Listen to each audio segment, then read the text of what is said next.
आज मैंने अपने वालिद के साथ बैंक में 1 घंटा गुजारा था क्योंकि उन्हें कुछ रकम मुंतकिल करनी थी।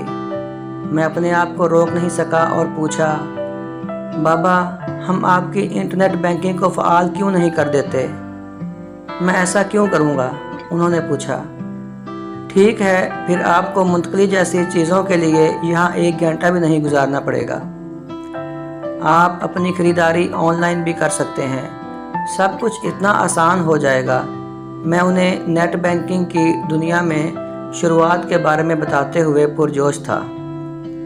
बाबा ने पूछा, अगर मैं ऐसा करूं तो मुझे घर से बाहर नहीं निकलना पड़ेगा? हाँ हाँ, मैंने कहा। मैंने उन्हें बताया कि सौदा सलफ भी आप दरवाज़े पर कैसे डिलीवर किया जा सकता है, लेकिन उनके जवाब ने मेरी ज़बान बंद कर दी। उन्होंने कहा,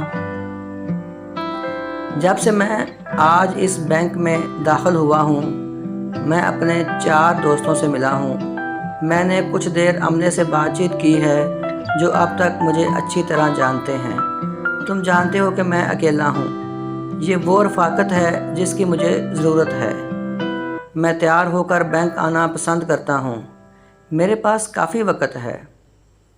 उन्होंने कहा, 2 साल पहले मैं बीमार हुआ। दुकान का मालिक जिससे मैं फल ख़रीदता हूँ मुझे मिलने आया और मेरे पलंग के पास बैठकर रोने लगा।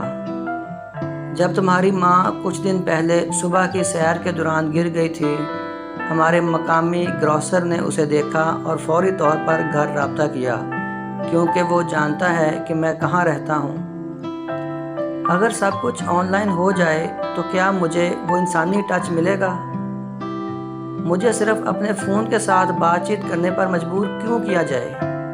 ये रिश्तों के बंधन बनाता है? क्या ऑनलाइन ऐप्स भी ये सब फराहम करती हैं? टेक्नोलॉजी ज़िंदगी नहीं है। लोगों के साथ वक़्त गुजारें, हालात के साथ नहीं।